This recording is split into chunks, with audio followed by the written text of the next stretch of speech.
I want to make authentic videos. And I think YouTube is on the brink of a resurrection. Authenticity resurrection. Okay? We're coming out of the dark ages of authenticity degradation. Your favorite YouTuber has become a director. We're being exhausted. Okay? We don't want to see the B-rolls anymore. Okay? We don't want to see the fucking color grading. We don't want to see the scripting. We don't want to see the fucking idiot in a mustard yellow beanie sitting on his fucking sofa in his really cool cottagecore house with his microphone. Okay? We don't want to see these Sony $1,000 cameras recording nothing.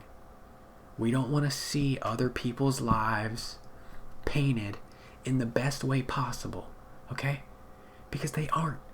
We don't want to see the fucking filters blocking out massive pimples that you squeezed the hell out of this morning, and that you will continue to squeeze tomorrow morning, and you will continue to squeeze it until it's fucking gone. Okay? Next time I make a video, and this will not be there. But this is authenticity mode. Okay? This is AM. We're in the AM right now. Okay? We're not fuck the PM. We're in the AM. Okay? That's just how it is. Again, I think YouTube is on the brink of something extraordinary, and I want to be part of that. I've seen a lot of videos like this recently, and I think it's important to make, even though I don't know if I'll even post this, because tomorrow when I wake up, I'll be like, what the fuck is that? I don't want to do it. But right now, I want to do it, which means I should post it. I should probably not even give myself a choice and just have it upload instantly. But I want to get on here and talk about things that I don't have people in my life that can stomach talking to me about, in terms of like ranting, because I don't think there are many people on earth that can stomach talking about the shit that goes on in my head all day. But I think it's important, and maybe if it's not important for other people, it's important for me, because half the shit I think about all day stays inside of my head all day, and it never has any, like, I'm 23, and my whole life has passed with no reciprocation in terms of like what I think about all day. So if the people watching this want to give me criticism, hate, positivity, negativity, rebuttals, ideas, advice, death threats, even, I will accept them with open arms, because at least it will be more than what I'm getting now. Okay? I need some commentary in my life. So this is what this is for. Really, it's nothing more, honestly. I just want to find people to talk to. I've had a couple pen pals. I think emailing is one of the best ways of communicating, and I guess if people want to do that, I can leave my email. But I don't know what I'm going to talk about, though. Authenticity is actually a good one. I heard Grimes in a podcast with fucking Lex Freakman,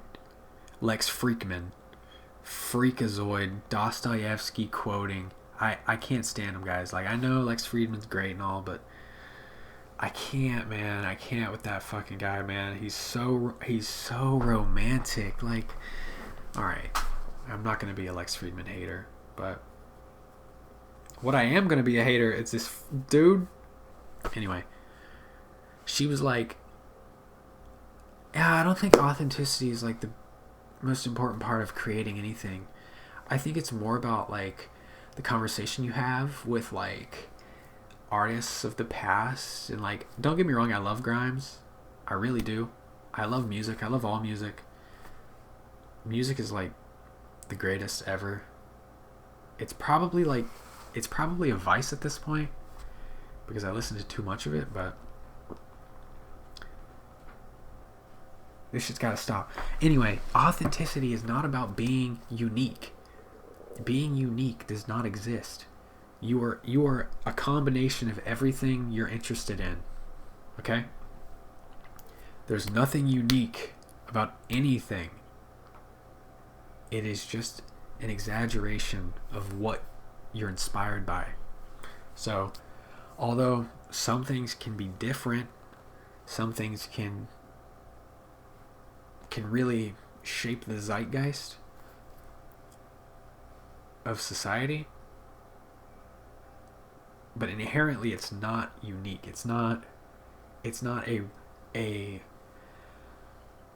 100% unique creation that no one has done before, right? Without abstract, you won't have pop art. It just keeps going on and on and on and on and on and on and on. And I think we're at a crossroads now where the nostalgia of our generation is so strong, and the degradation of authenticity is also just as strong, that we're instead of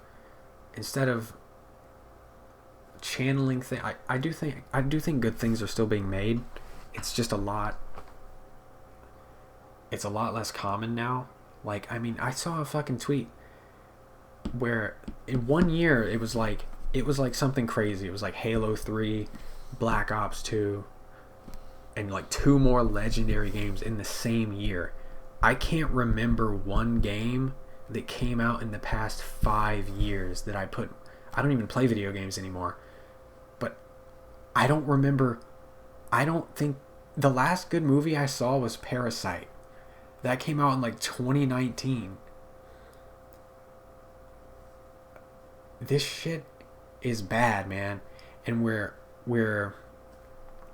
naturally, like, it makes sense. We're gravitating towards the things we used to love, and it's enough, and you shouldn't want more from going back and playing fucking Silent Hill 2, right? Because it's everything you need. But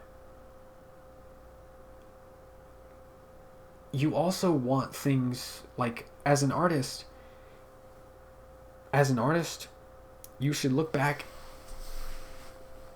but you should also look at what's in front of you too, right? It's our job to take what we're interested in, find the core of what we enjoy, and somehow, like, within this little tiny box, pull everything, like a black hole, pull everything we're interested in into this like crystal, and then smash the crystal into ourselves.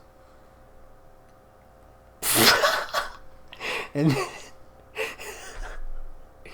then with the crystal dust, with the crystal meth, we are intertwined with the things we love and who we are. And then from there, alright, fuck this hair, bro. I gotta get a haircut. Fuck this hair, man. Fuck this hair, dude. Fuck this hair, dude. Fuck this hair. Bro, what the fuck, dude? What the fuck? What the fuck, dude? What the fuck, dude? Alright. And from there, from the crystal meth, we can find ourselves. Okay? We can find ourselves. We can find who we really are and what we really want to represent. And this is something I've found through creating. And I want to make another video on my philosophy on creation, but you have to create more than you consume, but you have to create to know who you are.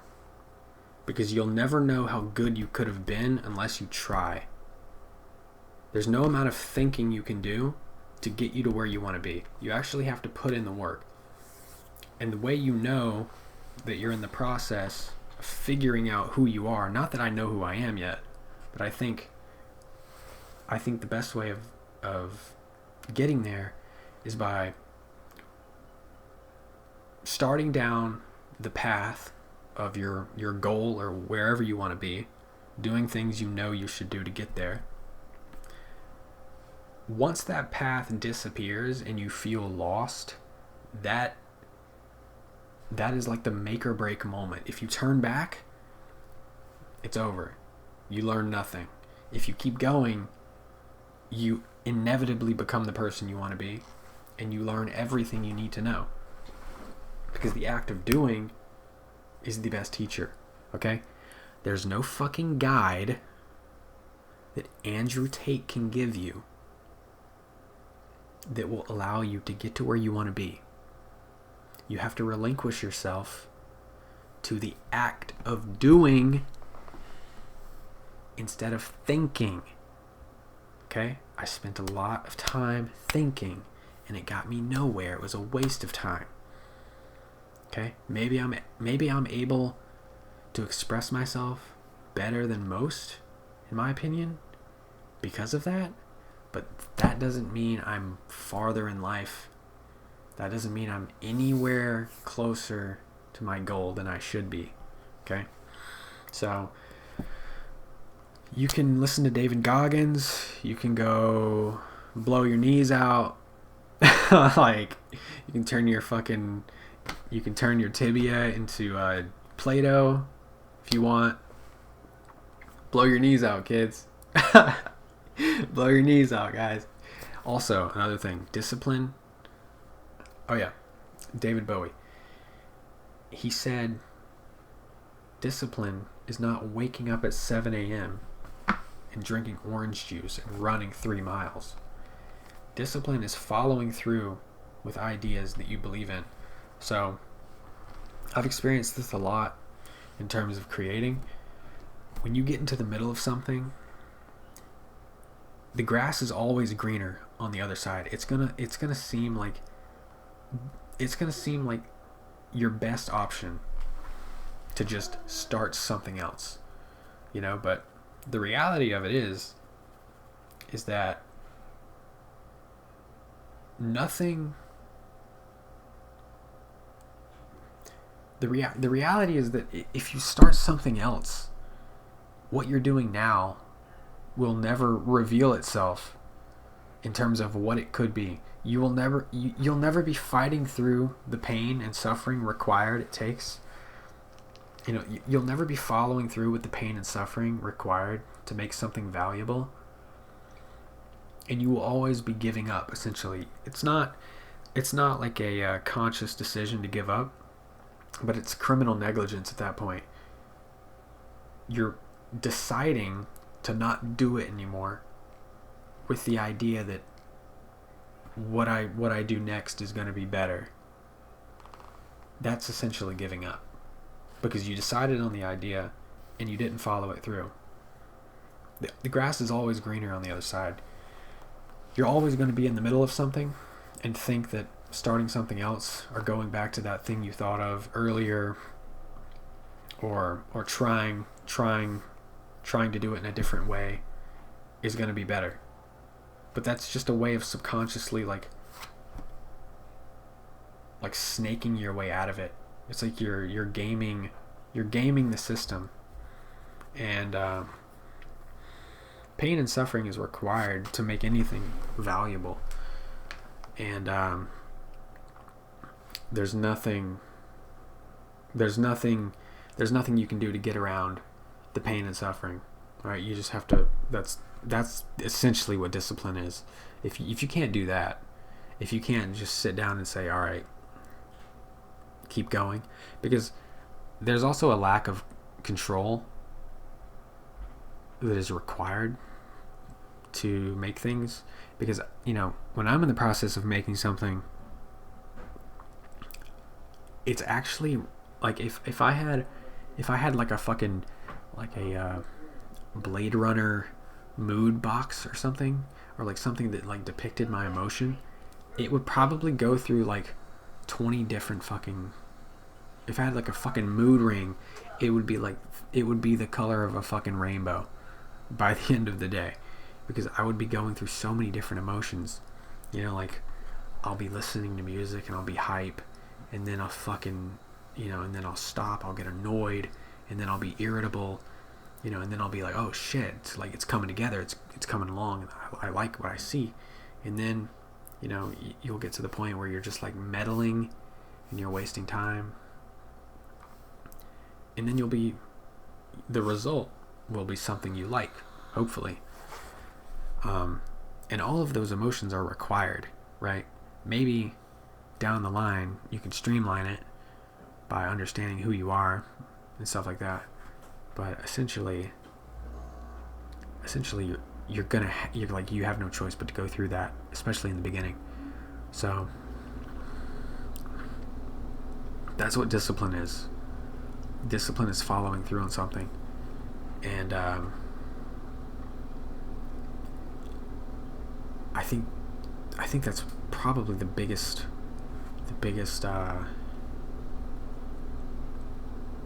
regret. Maybe I don't regret anything really, but if I could change one thing about my childhood, it would be the fact that I would subconsciously like weasel my way out of trying by convincing myself that, oh, I don't want to do it anymore, or like, oh, like I wanted to be a BMX rider when I was a kid, but just for example, like I wanted to be a BMX rider, and then a month later I wanted to be a soccer player, and then a month after that I wanted to be an artist, and then a month after that I wanted to play guitar, and then a month after that I wanted to play video games professionally, and then a month after that I want to be a YouTuber. I think part of it has to do with like my parents not ever... I talked to them about this, and they agree that they were always supportive, but they never made sure that I stuck to what I wanted to do, or stuck to something long enough for me to see results, right?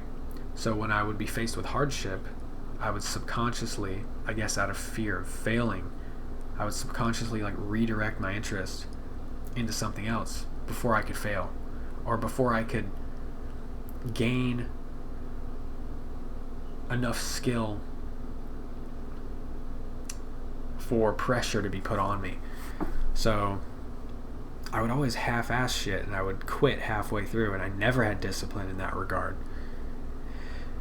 And I was talking about that with them, and you know, it just sucks because it's my responsibility now to work myself out of that hole that I'm not blaming it on them, but they kind of dug it for me. No, this fucking hair. I'm gonna rip my head off. I don't care. I really don't care about my hair that much. I'm just being dramatic. And